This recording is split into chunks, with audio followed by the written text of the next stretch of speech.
But nah, I think it's the opposite. Why you say that?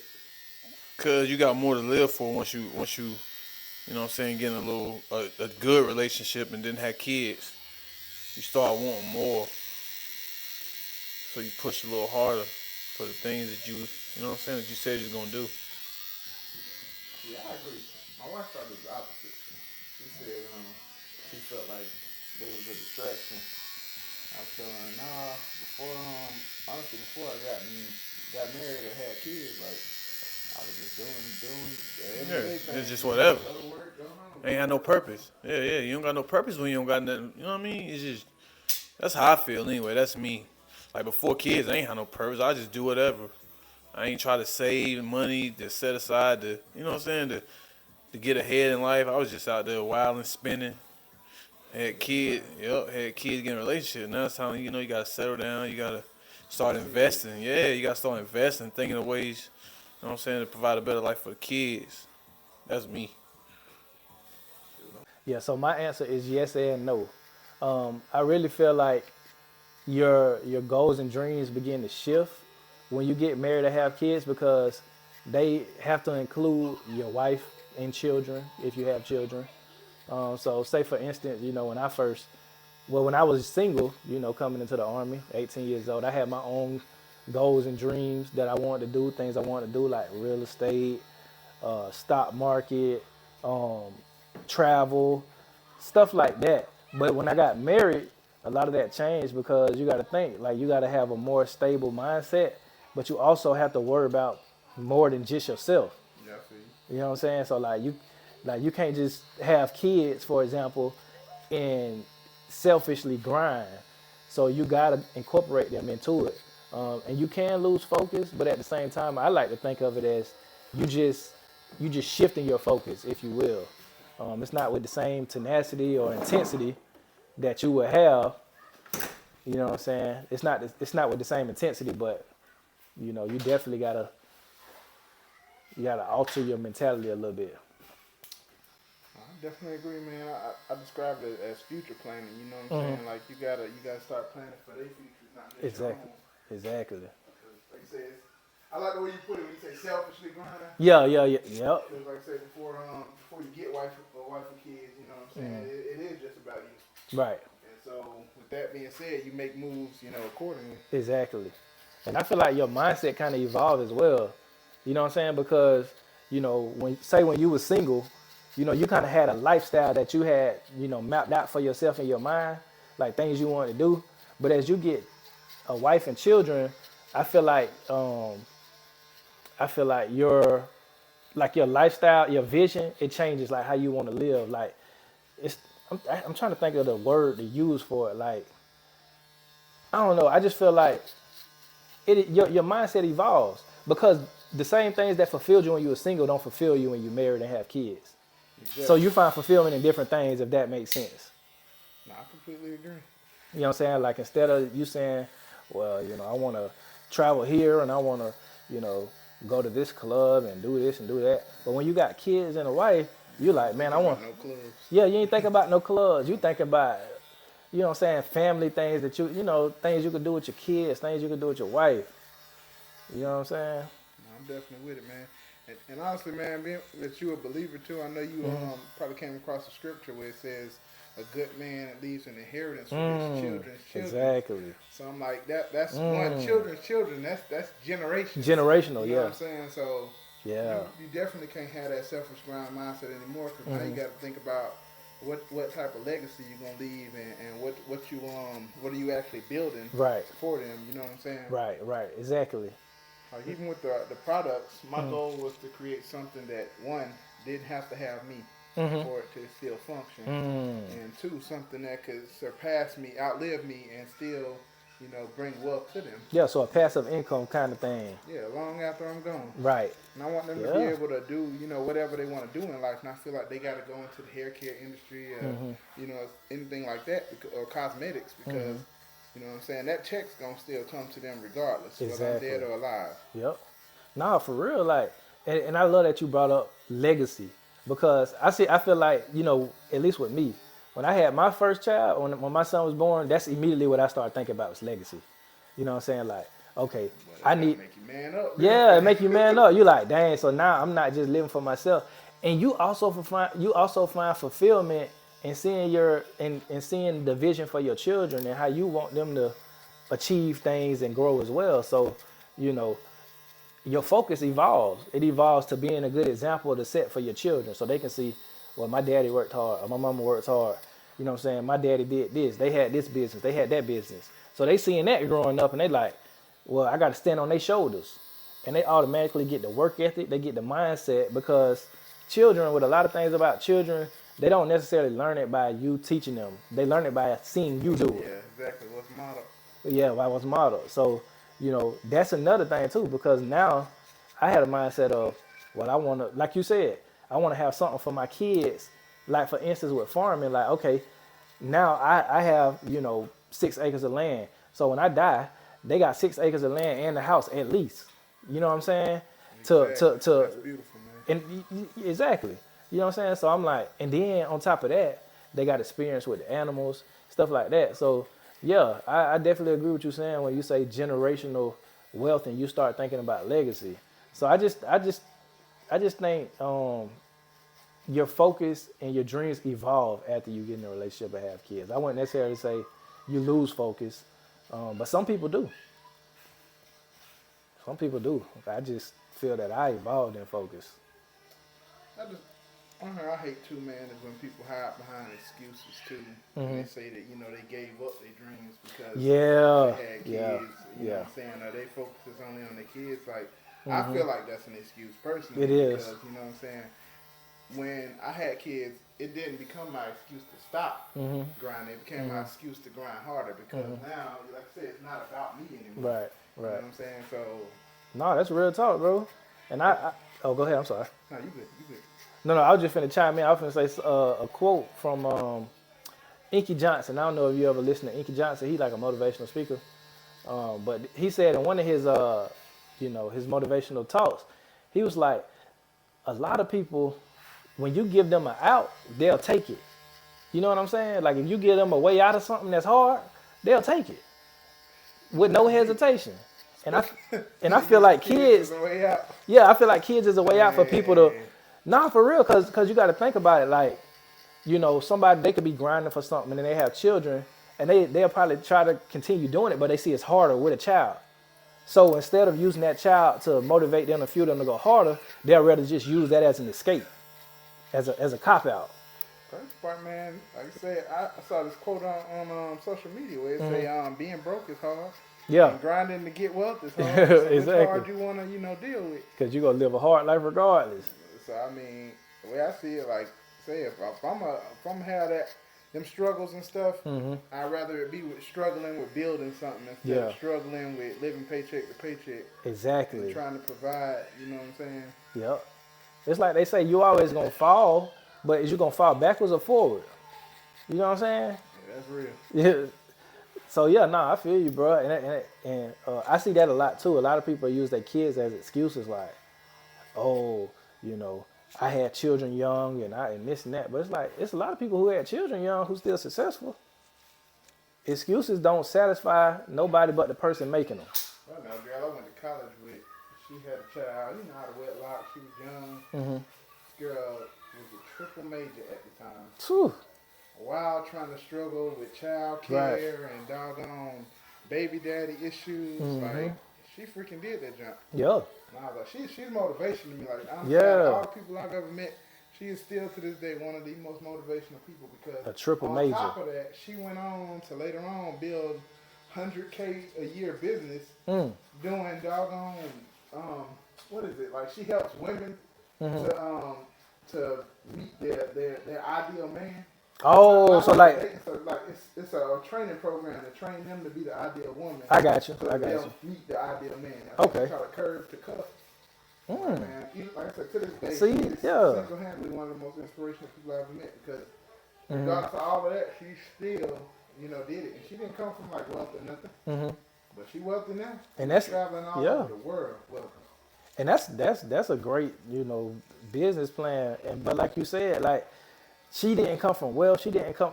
It seems like a lot of times, a lot of people that I see give up easy is the people who never really had the experience any resistance or never really been through nothing. So they able to give up easy when they do experience resistance. That's real. You know what I'm saying?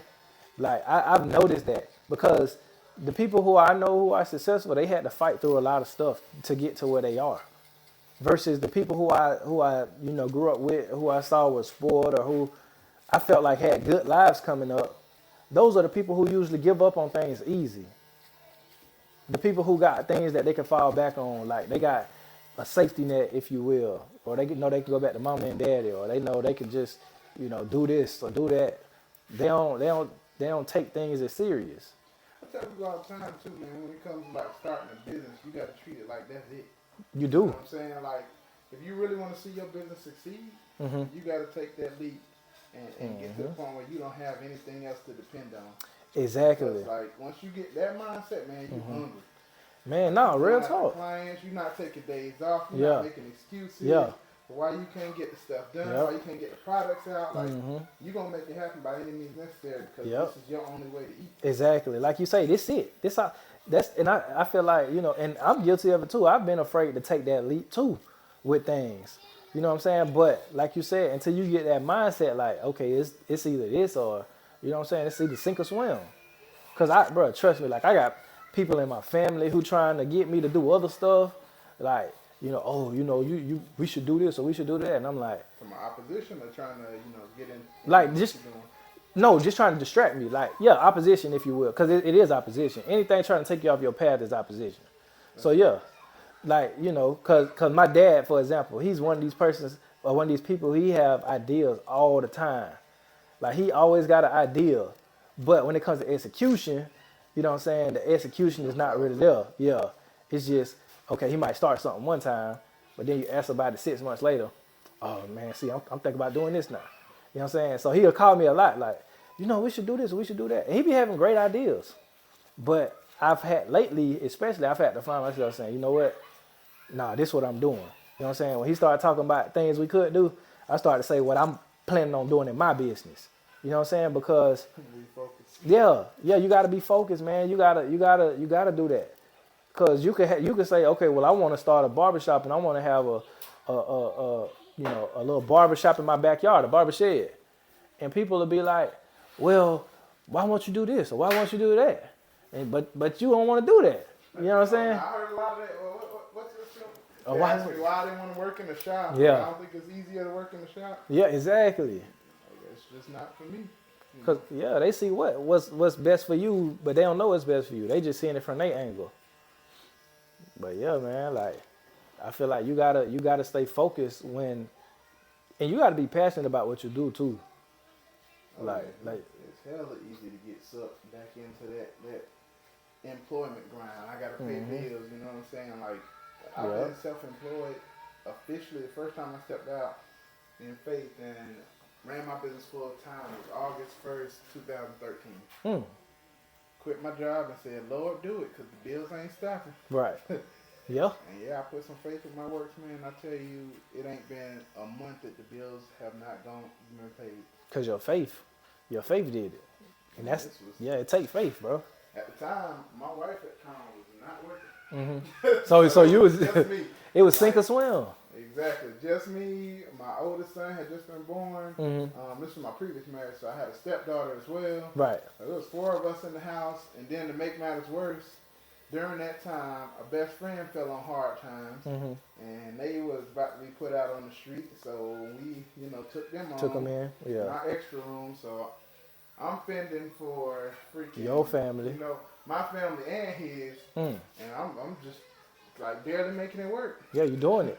But and you know what? I saw something the other day, man. It was like it was a picture on Instagram, and it was an illustration. It was showing like a series of steps, and they had the first step as the largest step. And basically, what it was saying was the first step is always the hardest step in anything you do. So, like you just said, I had faith, and I said, you know what? I'm gonna just go self-employed and I'm going to, do this and I'm going to just trust God to do it. But that was the hardest step because once you started, it's just one foot in front of the other after that. I feel like, too, part of it's having confidence, too, in yourself. Mm-hmm. Because people always tell me about, well, that's not really a sure thing. It's not really a sure thing. But in my mindset, when it comes to betting on me, that's always a sure thing because I'm not going to quit. Because you can control what you do. Exactly. You can control what you do. That's the only sure thing you can control in life. I'm telling you know you. What I'm saying? I'm telling so you. I feel like people really got it backward. Yeah. And they'll call, people will cause you to doubt yourself if you ain't careful. You know what I'm saying? Because they'll be like, well, you know this and that. They'll throw up all the bad things. And then you'll get to thinking in your mind like, well, yeah, you know what? Yeah, they might be right. Instead of saying, nah, I can overcome that. That ain't nothing but an obstacle. You feel me? Because like you just said, you could bet on yourself any day of the week because you can control your output. You know that you can give your all. If all else fails, you can give your all. And if your all ain't good enough, which it will be, but if your all ain't good enough, you can say, I gave my all. You know what I'm saying? So, yeah, bro, I feel you. Sink or swim, we don't bounce back either way. Yeah. And just being willing. And if you ever notice, the people who get their all, they never fail because they giving their all. Oh yeah. Failure's not an option when you giving your all. Say have nothing else. Yeah. Nah, for real. For real, bro. Looking at all the people that were successful and got paid from TikTok and YouTube and stuff like that during COVID. Oh man. Because they had no fallback plan. Jobs weren't. Allowing people to go to work like that, and all the different industries were dying out. Everything was being choked. Right. But what wasn't being choked? People's need for entertainment. And Because I'm talking, I mean, people sitting home, Netflix. Yeah, that's all they had. Rising, yeah. You know what I'm saying? Like, everybody still wants to be entertained no matter what because, it's just a depressing situation. And it's like, all the people that, and I kick myself for that because lighten the mood, I should have took advantage of it then, but I didn't. Right. I'm like, man, it's crazy how many millionaires were birthed out of the pandemic. You know what I'm saying? How many black businesses were created out of a pandemic. People really doggone started to flourish and thrive because they realized, okay, I don't have anything else to rely on. Like, it's me. I'm going to take that little bit of money the government gave me and I'm going to flip it. Yeah, people who was flipping their stimulus checks, and making money. Yeah, a couple that was going to buy some TVs and stuff. And, they were still hurting, but, for the ones that was really realized the power in wealth building, bro, they doing good right now.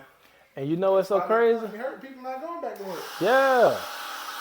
It's funny that you say that, bro, because it's so true. How powerful you are.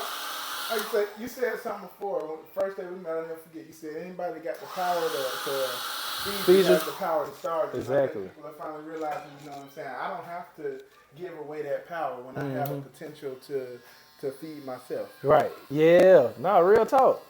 And then another thing too, because it's funny you mentioned that as far as how the pandemic, it birthed a lot of motivation for people to, become famous and rich and all that stuff. I was reading a book. I think it was Rich Dad, Poor Dad. I don't know if you read it? Love it. Cover to cover. I think in that book he was talking about how in a recession he became a millionaire.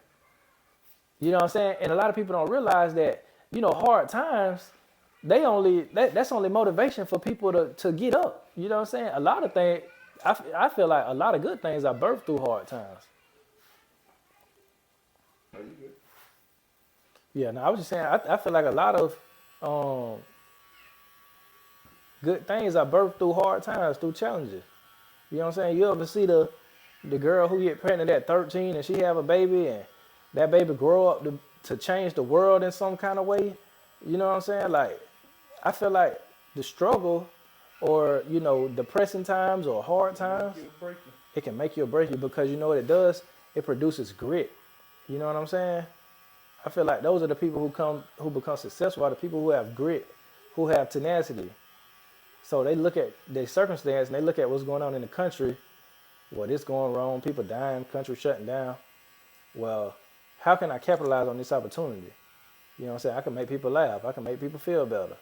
I can do this. I can do It that. don't cost them nothing. It Yep. don't cost you nothing. At all.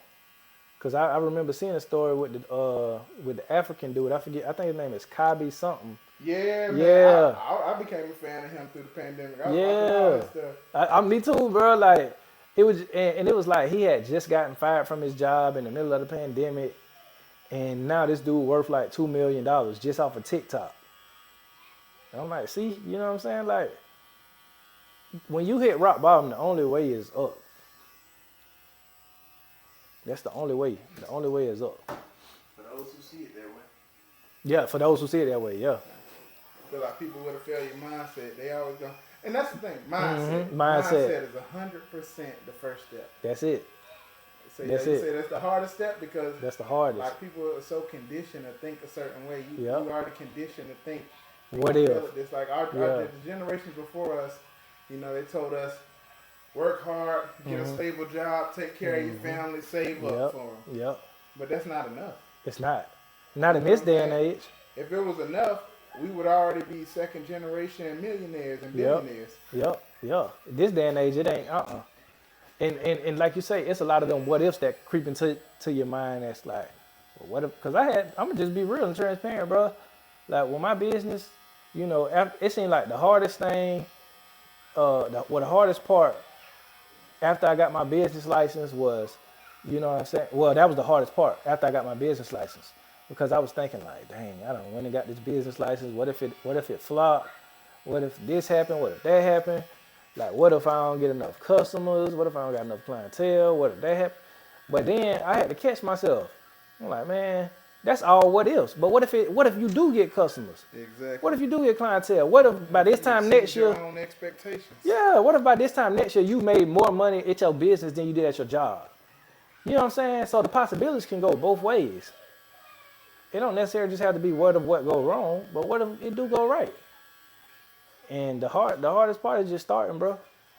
I feel like we don't have enough people in our corner to motivate us too a lot of the times, man. And that's why, you know, people have that, you know, failure mindset because they're around people that's trying to tell them stick with your safety net. Yeah. You know So let me ask you this. Let me ask you this. Like when you like did you have that like as far as, you know, transitioning from your career like into this full time? Well, see, my dad has always been an entrepreneur. Okay. You know what I'm saying? He actually took the leap in 2015 to go full time into business for himself. Okay. And so I actually saw that. Not 2015, 2005. Sorry. It's a whole decade soon. Yeah. Oh yeah. But yeah, I saw it, you know, modeled before me. And honestly, on his side of the family, almost every one of them are entrepreneurs. Okay. So you kind of like saw it as an example. Exactly. Which is, and then on my mama's side, even though they got jobs, they hustle. You know what I'm saying? Everybody got side hustles. So it's you know, like I say, I saw it, so it was easy for me in a sense because even when I doubted myself, I always had people telling me, "Oh, you can do it. You're gonna be that one." You know what I'm saying? Like I was the golden child of my family. I'm not even gonna lie to you. Okay. I'm always the one they expect more from. Right. So for me to fail is not an option. Right. I'm not just letting me down. I'm not just letting my family and my household down. I'm letting everybody down. I feel you. So the pressure, and that's another thing. I'm glad we got into that. Pressure. I feel like pressure is necessary. You know what I'm saying? Like I feel like if you're not experiencing no resistance in your endeavors, I feel like you're not doing it right. I feel like you're playing it too safe. Because you need pressure. Pressure is what's gonna motivate you when you're looking at your kids and you're like, they relying on me to eat. You know what I'm saying? Or you like, man, these bills, they you know what I'm saying? They ain't stopping. They piling up. I gotta get them paid. It's on me to get them paid. So when you have that pressure, I feel like that motivates you because pressure can either bust pipes or pressure can even make diamonds. You know what I'm saying? It can do either one. Yeah, it can do either one. So what you gonna let it do for you? You could do a part two. Yeah, I got you. Yeah, so yeah. So yeah, I feel like pressure is a necessity. But yeah, man. People fear that. You say people fear that? Yeah. Yeah, pressure. Oh yeah. People don't want pressure. Like cave under pressure, anxiety go wild under pressure. You know what I'm saying? All of the negative stuff. But like you said, pressure got a lot of positives to it too. And pressure make you focus. Ooh, yes. You feel me? Like, man, when I tell you, like, I thrive. My wife will tell you, I thrive the best when I'm under pressure. Like, it was one time, bro, when I first got out of the Army, I was working a job full time as a contractor. I was in school full time, and I was in the Army Reserve, and I had a newborn baby, and a 2-year-old. You feel what I'm saying? Exactly. So I'm doing all of this, and not to mention I was doing running a little business. So I had all this going on, bro, but I was getting it done because I work well under pressure. Like when I got a lot of stuff to do, that's when I'm the most productive. When I don't have nothing to do, that's when I'm the least productive. That's when I'm the most lazy. You feel what I'm saying? That's why I be piling up like stuff. Down to the wire. Yeah, cause it's motivating. You know what I'm saying? Like I got a high capacity, so that's another thing. Like recognizing and even if you don't do well under pressure, learning how to turn your weaknesses into your strengths, and learning how to work around your weaknesses. You feel what I'm saying? Capitalizing on your strength and working around your weaknesses. I think people really mistake that and think your weakness just gonna go away. It's not. It's not at all. You can try to, and this is it's another misconception. You're not gonna turn your weakness into a strength overnight. You can improve it over time, but what you have to really focus on is your strength. So if you know, like, okay, I'm not good under pressure, but I'm very organized. Okay, try to organize a plan to not be overwhelmed. You see what I'm saying? Like, take baby steps, if you will. Don't put too much on your plate. Oh, no, you good. Yeah, so yeah, I was just saying, like, basically, like, you know what I'm saying, just focusing on increasing your strengths instead of pouring all your energy into improving your weaknesses. Right, man. I find that even now to this day, like I said earlier about the mindset shift. Mm-hmm. Once I went into that full time entrepreneur mindset. Right. Now, when I start to worry about bills or anything, Yeah. I just turn that into hyper focus. Yeah. Oh man. You know Yeah. what I'm saying? Like, how can I speed up my cut times, or how can I, increase product sales? Right. How can I doggone introduce new products? Yeah. Yeah. Those are the times when I'm up late at night. I'm super focused on what's next. Right. I'm planning 3 steps, 3 months ahead. So let me ask you this, Dyke. Do you ever take any time just to, like, take some time to yourself, whether you go on a ride or whether you, like, just go fishing or something to kind of, like, clear your mind and kind of be in a clear headspace to think about things? Every night, actually. Okay. So what do you do? So what's your routine? Don't judge me, but it's the throne. I gotta sit on the throne. Hey, that's real. Most clear thoughts when I'm on the throne. That's real talk. And plus, nobody bothering me in there. You know what I'm saying? So yeah, that's my time to really get in the right headspace. Mm-hmm. Yeah. And just reflect on the day too. Reflect on the day. Yeah, and you got to do that too. Like, you got to reflect. Okay, what happened today? What went wrong? What could I have done better? What's some things that I noticed about today? You know what I'm saying? Like, what's some things that I noticed that I can take as a lesson? Yeah, you feel what I'm saying? Not even business, like marriage. I think about, how stuff went in my marriage today, how stuff went with my customers, how stuff went with my kids. Right. You know what I'm saying? Like that time is precious. Yeah, it is, man. And I feel like that's another thing that we got to get to as just people in general, is that alone time to quiet your mind down to think about things and to process things. Because a lot of times we don't process stuff. We just go throughout life. Too much noise in life. Too much noise. Too much. That's why, like, I feel sorry for people who live in these big cities where you living on top of people, then you're around people all day, and it's just like super crowded. I feel like, how can you think? How can you have clarity? How can you have peace of mind? Me and my wife had that discussion a lot. Well, not a lot, but we've had it before. Because she's the type who she likes to be on the phone.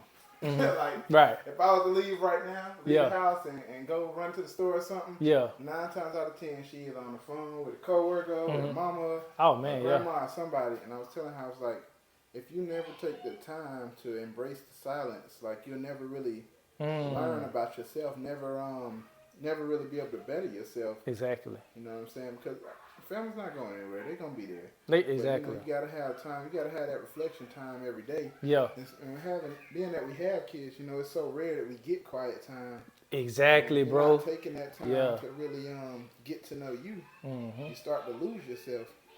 And you start to get so consumed with everything that's external. And everybody. Yup. You start. That's when you start dreaming about your work. Like, dang, I got this due.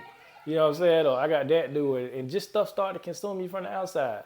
But like you said, especially when you got kids. That's one thing, man. Before we got together, because I still had my two from the previous marriage, but I always made time to just sit. You know what I'm saying? During my single time, just time to sit. And I was into playing bass heavy back then, so I just sit on the porch and just play the bass and just let the music kind of take my thoughts. Yeah, and that's how I focus. That's how I learned, who I am, what I'm into.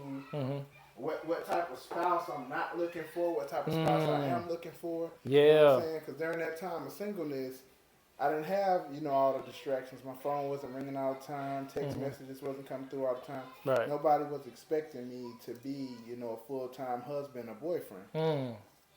So I took that time to get to know me. Exactly. And that's important. And I feel like I came out better because of it. Because, prior to that, I do feel like it was easy to build up anger quicker. Build up anger? Yeah. Okay. I was getting to the point where, as a kid, I was never really an angry kid. I always was able to, keep my emotions and my thoughts in check because I meditated. Meditation. Meditation. And that was my spot. You know what I'm saying? I would sit up there. Probably the only kid you ever seen just sitting in the tree, just literally meditating, just sitting there, not playing or nothing. Meditating, yep. Because you know what I'm saying, that was my time to refocus. It was hell at home. My parents was always arguing, always getting into it. You know what I'm saying? So that was my peace. Just getting out and getting in that tree. And as an adult, I carried that calmness, with me. And then, that's good. Marriage, that's good. Yeah. I started to notice that I was losing myself. You know what I'm saying? Everything was always loud. It was always arguing.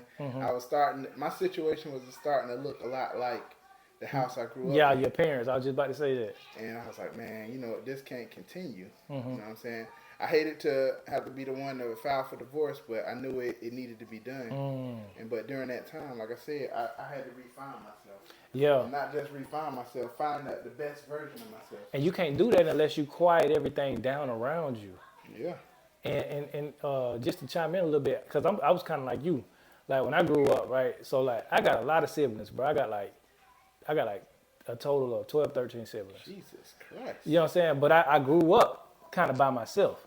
You know what I'm saying? Like most of my siblings on my father's side, so we all got different mamas. We ain't in the same house. And then my mama got 4 kids. My 2 youngest siblings, they was born when I was like 14, 13 when they was born, so I was already older. And my younger sister, she's 3 years younger than me. She got took by her dad, so I was there by myself. So I spent a lot of time by myself. You see what I'm saying? Yeah. I spent a lot of time by myself just thinking, reflecting. You know what I'm saying? Like I would just go outside. Sometimes I just walk around the neighborhood or whatever the case may be. And I would just be by myself. I just find somewhere to chill out at by myself. And I found that, like you say, when I did that, I wasn't angry. Yeah, I had a lot of, I thought a lot. I was in my head a lot. You know what I'm saying? So when I got older, when I got in marriage and stuff like that, when I wasn't able to have time by myself, I would, begin to lose myself. My wife would always be like, why you like to be alone so much? You know what I'm saying? Why you don't never like to be around me? I'm like, I don't know. This is just how I am. You know what I'm saying? Exactly. I like to be isolated. So. There's nothing wrong with that. I used to think I was weird for that, honestly. Yeah. Because people drain me, bro. I ain't gonna lie to you.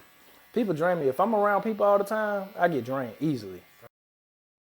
So that's it, guys, for this first episode of Shop Talk. If you enjoyed the content you heard, go ahead and smash that subscribe button and stay tuned for more to come. Do me a favor as well. In the comment section, I would love to hear more of what you guys want to talk about or what you guys want to hear other guys' perspectives on, or ladies, if you got any questions for the fellas, just go ahead and drop that below. All right.